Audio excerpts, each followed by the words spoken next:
इसी में है कि इस कॉलेज से माइग्रेशन करवा के कहीं और चले जाओ, वरना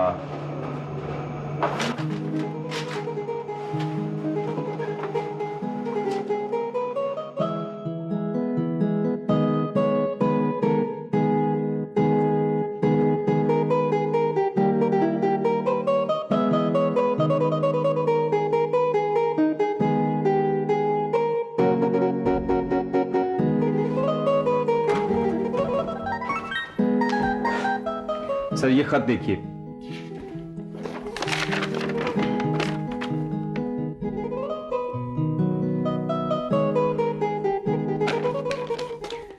अब सर ये यकीनन उन लड़कों की तरफ से थ्रेट है जिन्हें कॉलेज में एजुकेशनल ग्रुप ने नाकाम बनाया है। मैं उनके दिमाग दुरुस्त कर दूंगा सर।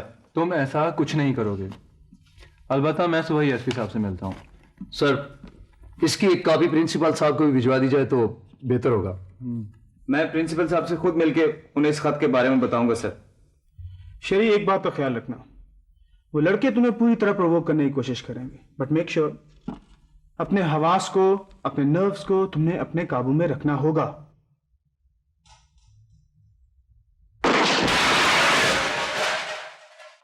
शरी, शरी बाबा बाहर न जाए बेटा, बाहर खतरा है।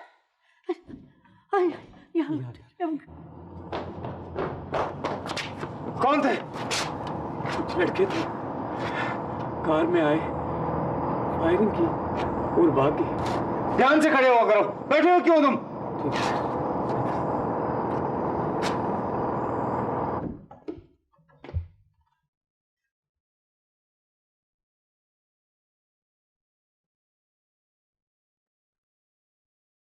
लड़के थे, शुक्र है। फायरिंग करके भाग गए। पुलिस स्टेशन फोन करूं? नहीं, इस वक्त कोई फायदा नहीं। सुबह रिपोर्ट दर्ज करवाएंगे। डॉक्टर साहब को फोन करें जी। नहीं, मामा और पापा को कुछ पता नहीं चलना चाहिए।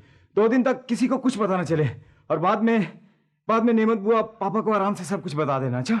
यार कमाल करते हो, आखिर ये मामला है क्या?